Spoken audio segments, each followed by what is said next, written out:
Meus irmãos, quero saudar todos na paz do Senhor Jesus, amém? Por gentileza, fiquem à vontade, podem se assentar, amém? Graças a Deus, mais uma semana que Deus está nos dando, e nessa noite, irmãos, eu quero retomar a série de mensagens sobre oração. Vou finalizar os últimos 3 pedidos que Jesus nos ensina a pedir diante de Deus na oração do Pai Nosso. Então eu quero convidá-los a abrir a Bíblia em Mateus capítulo de número 6, a partir do verso de número 9. Nós vamos reler a oração do Pai Nosso. Vou fazer uma breve revisão e aí vamos conversar um pouco sobre os 3 pedidos em relação ao homem. Amém? Os irmãos acharam? Mateus capítulo de número 6, versículo 9 diz assim: portanto, vós orareis assim: Pai nosso que estás nos céus, santificado seja o teu nome, venha o teu reino, faça-se a tua vontade, assim na terra como no céu. O pão nosso de cada dia dá-nos hoje. Perdoa-nos as nossas dívidas, assim como nós temos perdoado aos nossos devedores. E não nos deixes cair em tentação, mas livra-nos do mal, pois teu é o reino, o poder e a glória para sempre. Amém. Amém, irmãos. Vamos lá. Em primeiro lugar, eu quero fazer uma breve revisão, porque faz um tempinho que eu preguei as 2 primeiras mensagens sobre a oração do Pai Nosso. Bom, a oração do Pai Nosso, como eu havia dito, ela está dentro daquilo que nós chamamos de o Sermão do Monte, ou o Sermão da Montanha, que é um dos discursos mais famosos, mais tremendos das Sagradas Escrituras e da vida de Jesus.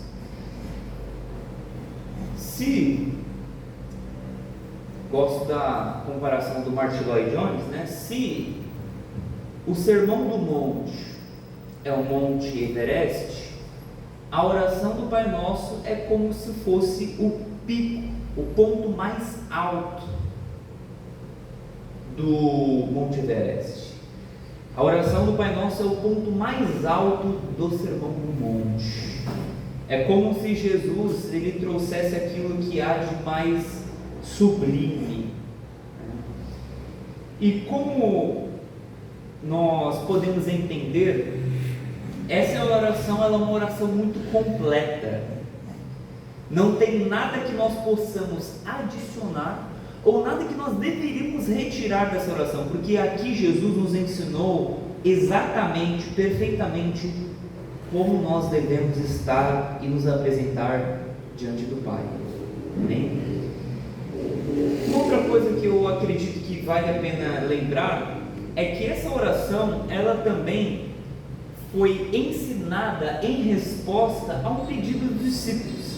Se nós lemos em Lucas capítulo de número 11, versículo de número 1, vai dizer que Jesus, depois de ter orado, os discípulos vão até Jesus e perguntam: Senhor, ensina-nos a orar assim como João ensinou os seus discípulos.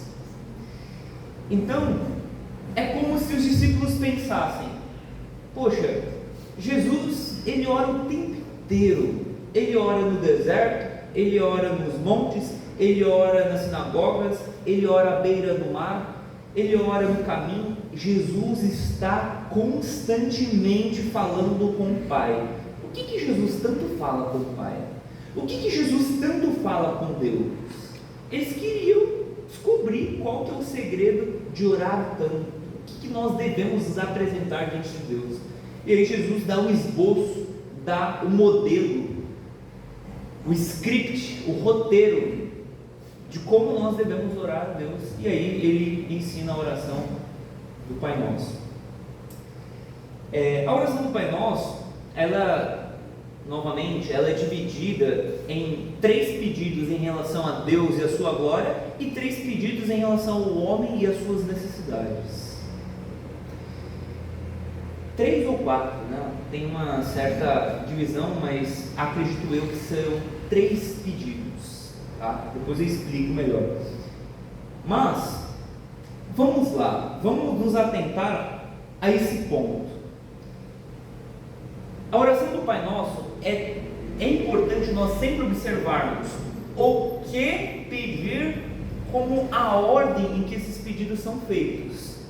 Como eu disse nas primeiras mensagens, nós nunca deveríamos começar a orar apresentando o que é de interesse nosso.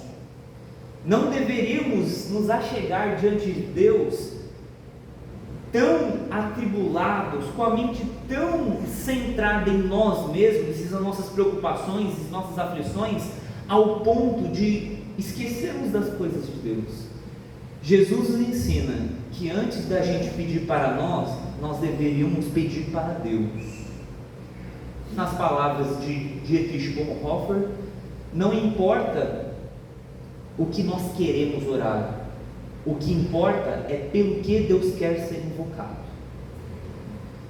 Então, devemos primeiro apresentar: Deus, que o teu nome seja santificado, que o teu reino venha e que a tua vontade seja feita, assim na terra como ela é feita no céu. Muito bem. O que agora, para a gente adentrar agora aos 3 pontos, o que Jesus nos ensina a pedir a respeito de nós? A gente poderia dividir em 3P, né? Pão, perdão, proteção, né? Então Jesus nos ensina a pedir o pão nosso de cada dia, perdoar as nossas dívidas e não nos deixar cair em tentação. A gente poderia dividir que Jesus nos ensina a pedir em respeito ao corpo, em respeito à alma e em respeito ao espírito. O corpo, porque o pão é aquilo que sustenta o nosso corpo.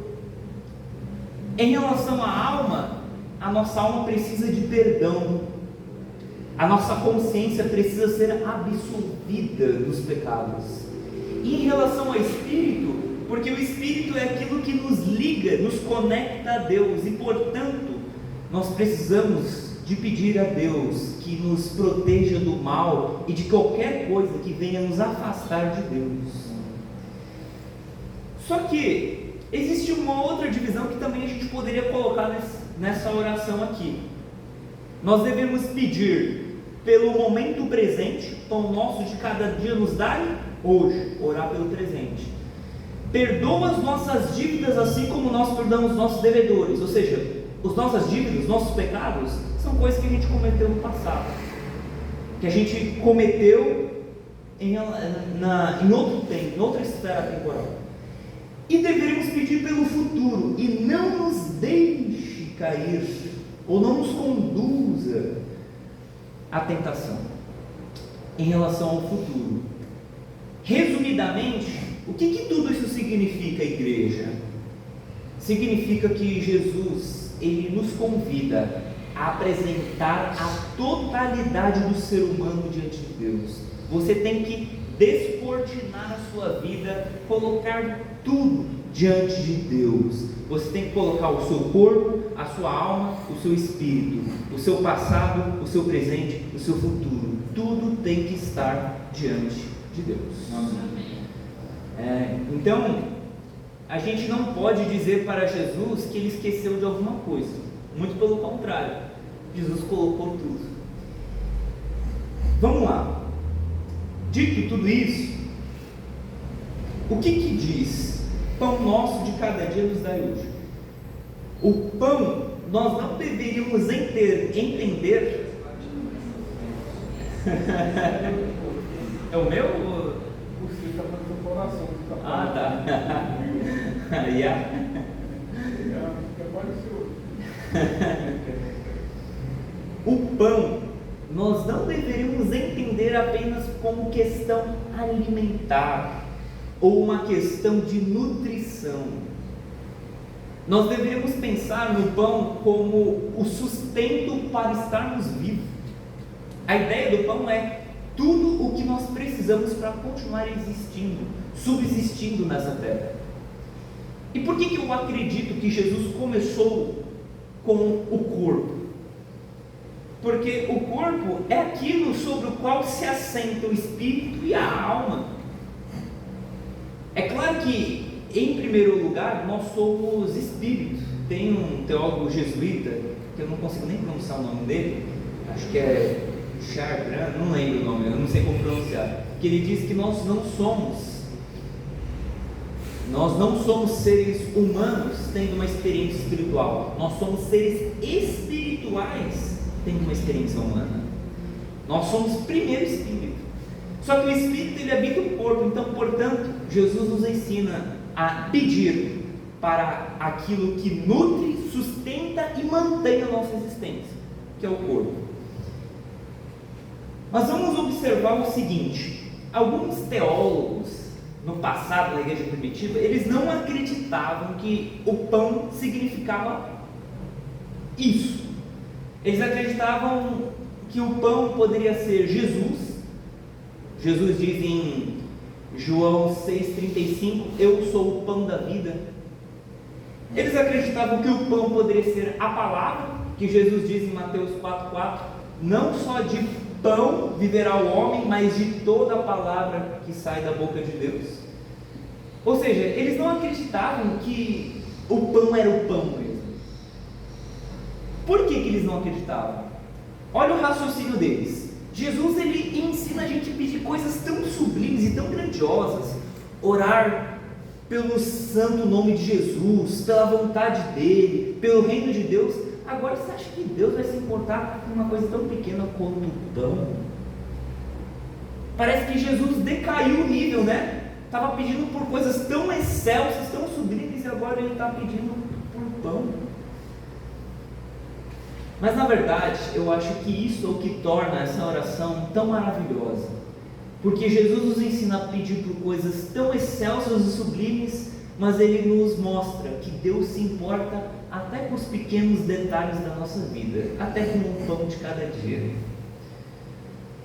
Significa dizer que não existe uma área da nossa vida a qual Deus não se interessa. Ele se interessa pela nossa vida por completo. Ele se interessa por tudo. Por isso que Jesus diz em Mateus 10,30 que até os fios de cabelo da nossa cabeça estão contados. O Deus, o Criador do universo, o Criador de todas as coisas, se importa com o que você come. Olha só que interessante, eu gosto de um texto que eu estava lendo ele hoje, né, à medida que eu estava estudando para essa mensagem, e eu acho tão bonito o contraste que está em Isaías, capítulo de número 57, versículo de número 15. Olha só que contraste maravilhoso. Olha só que contraste. Isaías 57,15. Porque assim diz, quem é que diz? O alto e o sublime, que habita na eternidade e cujo nome é santo. Em um alto e santo lugar habito. Agora olha com quem ele também habita. E também com o contrito e abatido de espírito, para vivificar o espírito dos abatidos e vivificar o coração dos contritos.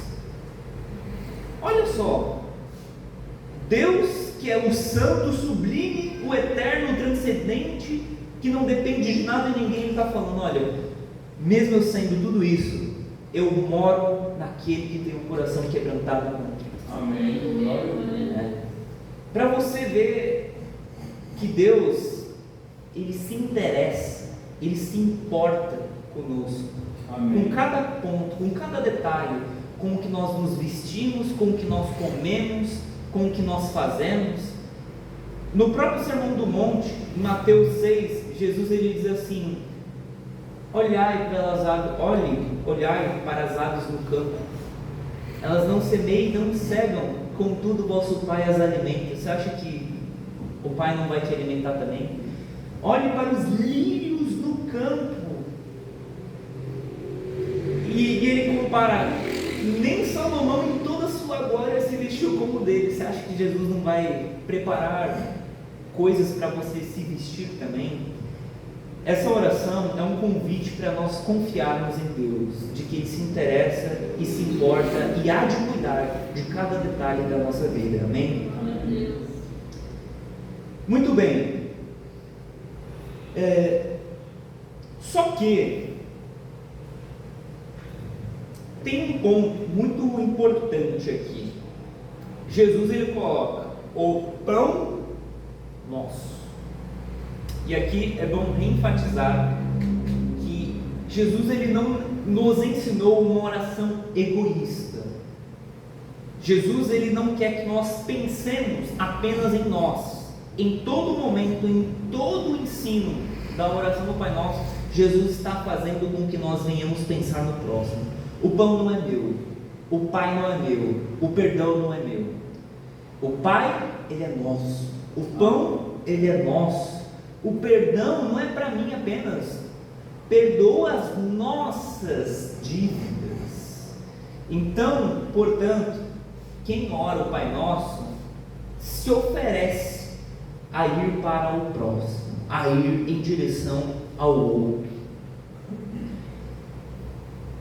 Porque se Jesus ele quisesse que nós pensemos apenas na nossa subsistência, Ele poderia ensinar: olha, peça pelo seu pão de cada dia. Mas Ele está dizendo: olha, você não deve pedir apenas pelo seu, peça pelo nosso, pelo seu irmão. Por isso que eu acredito, igreja, que nós devemos ser bênçãos, assim como Deus pede para Abraão ser uma bênção. Ele diz em Gênesis 12: se tu uma bênção. Mais do que ter pão, mais do que ter coisas, que nós possamos ser para Deus alguém que alcança o próximo. Porque do que adianta Deus me dar pão se tem irmãos meus do lado passando fome? Segundo dados da OMS, a cada 5 segundos no mundo morre uma criança com fome. E é por falta de pão? É porque no mundo não existe produção de alimento suficiente para todo mundo? Muito pelo contrário. Nós produzimos mais do que o dobro do que é capaz de alimentar o ser humano. Mas por que então tem tanta fome? Porque a gente só pensa no pão meu de cada dia e não no pão que é nosso. Então quem ora essa oração se coloca diante de Deus como alguém que vai pensar no seu irmão. Como eu disse, eu gosto de uma interpretação do Neil Barreto em que ele mostra que a bênção não é para ter, é para ser. Porque se for para ter, então o Elon Musk é o homem mais abençoado que existe na Terra, porque ele tem muito. Mas abençoado não é aquele que tem, é aquele que espalha, não é aquele que ajunta, que retém, é aquele que compartilha o que tem. Não é aquele que é o fim da bênção, ela não para em mim, ela chega em mim e de mim chega ao meu irmão. Muito bem, dada essa observação, o que mais isso significa? Significa dizer que Jesus nos ensina a pedir o essencial. Ele não diz: Pai, dá-nos o banquete nosso de cada dia, dá-nos o pudim, o mousse dos deuses de cada dia. Jesus nos ensina a pedir o essencial.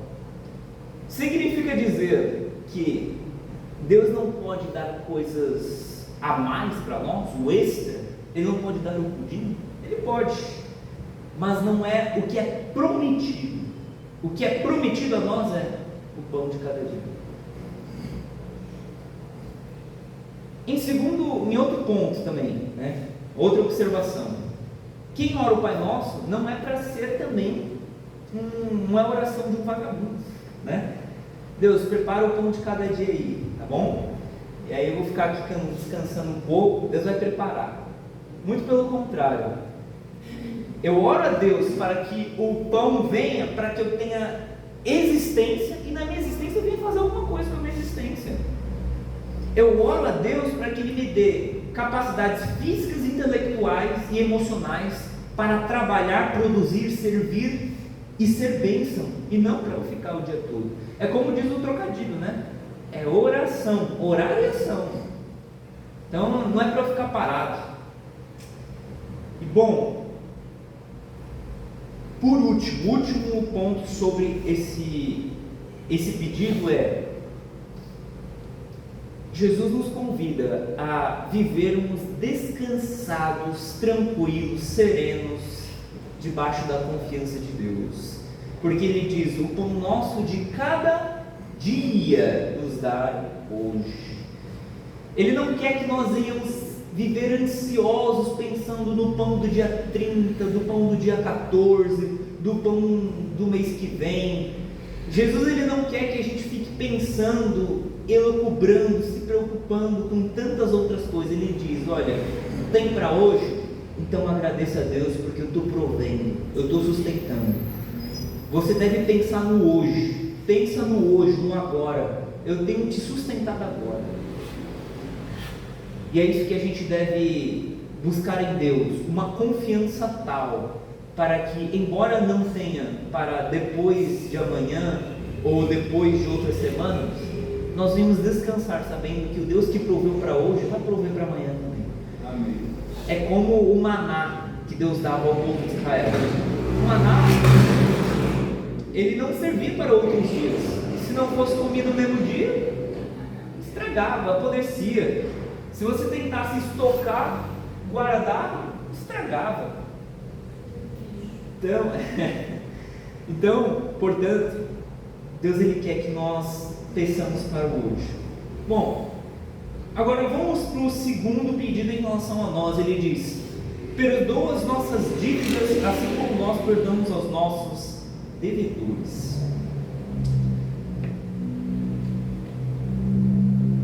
A primeira coisa que eu quero observar, meus irmãos, é que, embora nós nos convertemos, embora nós tenhamos nos achegado a Cristo, nós temos coisas a perdoar, a pedir por perdão. Não é porque nós nos convertemos que agora nós viramos 100% santos. Tem um braço, uma linha teológica que diz que existe a possibilidade na nossa santificação plena, de que enquanto seres humanos, nós, depois que nos convertemos, nós não pecamos mais, né? Isso não é tão popular hoje em dia, acredito eu, né? Mas mesmo depois de convertido, a gente precisa pedir perdão em todo momento. Só que ele diz assim: perdoa as nossas dívidas assim como nós perdoamos os nossos devedores. Isso não significa dizer que Deus, Ele vai perdoar a mim porque eu sou bonzinho, porque eu fico perdoando as pessoas. Eu não vou perdoar as pessoas para ser perdoado, mas porque eu já fui perdoado por Deus, eu demonstro isso perdoando o meu próximo. Eu não vou merecer mais o perdão de Deus perdoando os meus irmãos. Eu perdoo os meus irmãos porque Deus, por graça, já me perdoou um dia. Então, é com essa disposição mental que nós devemos perdoar os nossos irmãos. Só que eu sei que falar de perdão não é algo tão simples assim. Não é simples. Uma pessoa que te trai, uma pessoa que ofende você, que fala mal de você no trabalho, na família, em outros lugares, uma pessoa que um dia talvez você deu a sua confiança, confiou bens, confiou seu carro, confiou seus livros, confiou seu dinheiro, confiou seus sentimentos e ela te trai. Eu não estou falando que é algo simples perdoar. Inclusive, esse é o significado da palavra perdão, né? Perdão é perda. Perdão, na verdade, é o aumentativo da palavra perda. É uma perda grande, um perdão. O que é perdão? É você ficar com a perda para poder manter a relação, para manter o convívio, o diálogo. Só que, qual que é a grande questão aqui? É que muitas das vezes a gente acha que a gente não tem que perdoar algumas pessoas. Ela nem pediu perdão para mim, aí como que eu vou perdoar? Ela nem se arrependeu. Só que Jesus nos ensina que nós devemos perdoar do mesmo jeito. Tem uma parábola, a parábola de Lucas, capítulo de número 18, do credor incompassivo, que um servo chega ao seu rei e fala: perdoa minha dívida, né? E tudo te pagarei. E aí o rei, né, sabendo que ele não tinha como pagar a dívida, era uma dívida imperdoável, impagável, ele vai lá e perdoa. Aí o que esse servo faz? Ele sai tranquilo, feliz. Só que mais para frente ele encontra um cara que devia muito menos que ele para ele. E ele coloca ele na parede, começa a enforcar ele e fala: olha, você paga o que me deve, você está me devendo. E aí um dos servos observa aquilo, um dos servos do rei, chega ao rei e fala: ô rei, sabe aquele cara que você acabou de perdoar? Então, ele acabou de pegar um rapaz ali que devia alguma coisa para ele, muito menos, e está cobrando, está colocando na parede. Aí o rei chega e fala: olha, eu te perdoei uma dívida impagável, você não consegue perdoar muito menos o que essa pessoa fez. E aí Jesus ele conta essa parábola dizendo que assim será conosco se nós não perdoarmos de coração o nosso próximo. A gente acha que o que as pessoas fazem conosco é algo muito grande, né? Mas olha o que ela fez comigo, isso não se faz. Parece que não tem coração, parece que é uma pessoa muito má. Você acha que eu deveria perdoar isso? Por que eu deveria perdoar? Bom, e Deus deveria te perdoar? Quem não perdoa o próximo porque acha que o que o próximo fez para ele é muito grande, ainda não entendeu o que é a cruz, ainda não entendeu o porquê Jesus morreu. Se o que a gente fez para Deus foi algo tão pequeno, então por que Jesus precisou morrer? Se foi algo minúsculo, ínfimo, pequeno, um detalhezinho, então por que precisou Jesus se encarnar, tomar a figura, a forma humana, para poder morrer numa cruz? Então, só quem está debaixo da luz de Deus entende que precisa de perdão. Amém. Nas palavras de John Stott, se nós temos uma visão exagerada das ofensas dos outros, é uma prova de que nós diminuímos a nossa própria ofensa. Bom, e tem uma diferença que eu quero fazer aqui com os irmãos, que eu acho que é válido. No livro O Peso da Glória, do C.S. Lewis, ele fala uma diferença sobre perdão e desculpa, né? Existe diferença. Vamos supor que eu chego aqui atrasado e eu falo: olha, irmão, desculpa o atraso, estava vindo aqui para ir para o culto e tinha um trânsito. O que eu fiz? Eu pedi uma desculpa. Desculpa é tirar a culpa, é apresentar uma justificativa.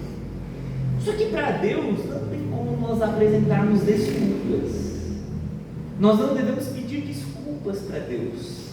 Deus, me desculpa. Muito pelo contrário. Não tem como a gente falar assim: olha, Deus, olha, eu peço perdão, mas também aquela pessoa me provocou. Ah, mas também a minha esposa é difícil. Meus filhos são uma bênção, Pai. Não tem desculpas que nós devemos nos apresentar diante de Deus, porque tudo que nós fazemos é indesculpável diante de Deus. Diante dessa conclusão, C.S. Lewis ele traz um princípio muito espiritual, que ele diz assim: ser cristão significa perdoar o indesculpável, porque Deus perdoou o indesculpável em você. Ah, mas não tem porquê, não tem desculpa, não tem justificativa nenhuma. Bom, tem justificativa para você fazer o que você fez? Ah, mas a pessoa vai cometer um ato ruim, eu vou perdoar. Cometeu outro ato ruim, vou perdoar. Cometeu outro, vou perdoar. Quando eu vou perdoar? 70 vezes 7. Logo, devemos viver em constante arrependimento. Por fim, para finalizar a igreja, Jesus ele diz assim: e não nos induza à tentação, mas livra-nos do mal, porque teu é o reino, e o poder e a glória, para sempre. Amém. Por que não nos induza à tentação? A ideia aqui é como se Jesus ele estivesse nos ensinando a pedir a Deus que não nos coloque ou não nos permita entrar em um tipo de situação que, se nós entrarmos, nós estaremos mais propensos a pecar. Porque eu vou diferenciar aqui para os irmãos não entenderem. Vamos supor que eu entrei daqui para cá desse púlpito, é a esfera da tentação. Ser tentado não é pecado. O pecado é cair na tentação. Até Jesus foi tentado, porém sem pecado. Então ser tentado em si não é pecado. Só que existem coisas que, se nós formos tentados, muitas vezes a gente vai cair. A ideia que Jesus está nos ensinando aqui a pedir é nos livrar do mal e da aparência do mal. É Deus nos conduzir de tal modo que algumas coisas nem apareçam no nosso caminho, porque se aparecerem, talvez ficaremos muito mais propensos a cair. Outro ponto é o seguinte: é nos livrar. Esse mal aqui, ele é o maligno, o diabo. Só que tudo aquilo que representa mal, até mesmo nós mesmos, porque existe mal e maldade dentro de mim e de você. Eu gosto de uma oração do filósofo e teólogo Santo Agostinho de Hipona, no seu livro Confissões, que ele diz assim: Senhor, o que eu sou sem ti, senão um guia para a minha própria queda? Essa é a oração dele, uma das orações. Senhor, o que eu sou sem ti, senão um guia para a minha própria queda? É isso que nós somos sem Deus. Sem Deus, nós vamos nos guiar, vamos andar por caminhos em que a gente vai ser destruído. Então devemos pedir para Deus: guarda do mal do meu coração, para que eu não venha guiar-me em direção ao mal e à queda. Bom, Mateus 26:41, Jesus também fala sobre tentação. Ele diz assim: vigiai e orai, para que não entreis em tentação. O espírito na verdade está pronto, mas a carne é fraca. Mas por que a carne é fraca? A carne é fraca no que diz respeito às coisas espirituais. Ela não tem força, não tem potência. Nós somos fracos. Pedro se achava forte e caiu. Pedro falou: olha, Senhor, contigo eu estou disposto até ser preso e morrer. E Jesus falou: olha, Pedro, eu roguei ao Pai para que a tua fé não desfaleça. E o que acontece com Pedro? Ele cai. E cai bem caído. Ele parece que é em várias camadas, né? Porque Jesus disse assim: olha, hoje mesmo tu me negarás 3 vezes. A primeira forma que ele nega, ele diz, chegam para ele e falam: você é um dos deles? Ele nega: não me conheço. A segunda vez, ele jura ou conjura: não, eu juro que eu não conheço. A terceira vez, ele ainda espragueja, ele ainda joga praga em cima da pessoa. Ou seja, nós que um dia, se hoje você e eu estamos em pé, não podemos acreditar, não devemos confiar em nós mesmos que estaremos de pé amanhã. Uma coisa que eu sempre oro, igreja,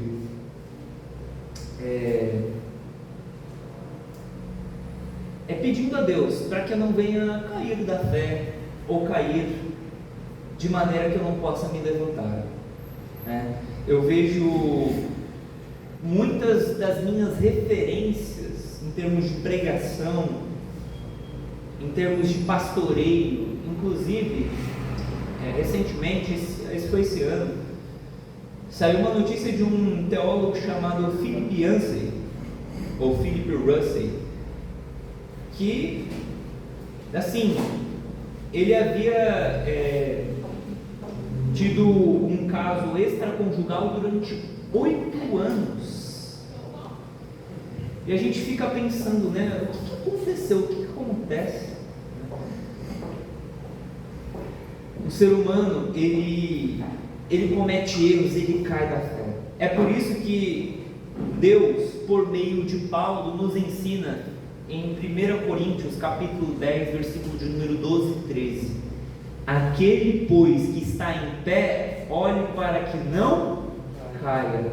E ele continua: porque não veio sobre vós tentação senão humana, pois fiel a Deus, que não vos deixará tentar acima do que podeis, antes com a tentação lhes dará um escape, para que a possais suportar. Então, vamos orar sempre a Deus, para que nos ajude a sermos guiados de maneira a não cair. Irmãos, uma última perspectiva, e aqui eu finalizo. Eu vi essa perspectiva sobre esses 3 pedidos que eu achei muito interessante também. Acho que seria legal citá-la aqui, que é a perspectiva da Trindade nesses 3 pedidos. O Deus Pai é aquele que nos criou e nos sustenta e nos dá o pão de cada dia. O Deus Filho é aquele por meio de quem nós temos o perdão dos nossos pecados. E o Deus Espírito Santo é aquele que nos capacita para sermos santos e dizermos não ao pecado e à tentação. Então, essa oração é uma oração completa, é a oração perfeita e é o esboço para o qual nós devemos orar. Talvez a gente possa pensar, mas por que Jesus não incluiu aqui para nós pedirmos em nome de Jesus? Aqui Jesus está nos ensinando no esboço. Ele está nos ensinando o que pedir, mas mais para frente, em João e outros textos, ele vai dizer que tudo aquilo que nós pedimos ao Pai, devemos pedir em seu nome, para que o Filho seja glorificado no Pai. Então, a oração bíblica, ela também inclui pedir em nome de Jesus. Só que cada pedido está embargado, implícito, subentendido, nas entrelinhas, a presença de Jesus. Amém. Em tudo, porque Jesus é aquele que é o pão da vida, Jesus é aquele pelo qual nós somos perdoados, Ele que nos capacita, nos fortalece. Então Jesus está impregnado em toda a oração. Se nós começamos a oração invocando a Deus, Pai nosso que estás nos céus, nada mais justo, nada mais santo, mais sublime do que finalizar também adorando a Deus. Por isso que Jesus nos ensina orar, porque teu é o reino, o poder e a glória para todos sempre. Amém.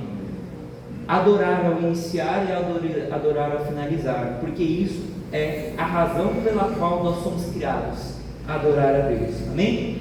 Que Deus entre nos abençoe. Agradeço por nós no Senhor Jesus. Amém, irmãos? Pastor Carlos, fazer aqui a estação da ceia, amém?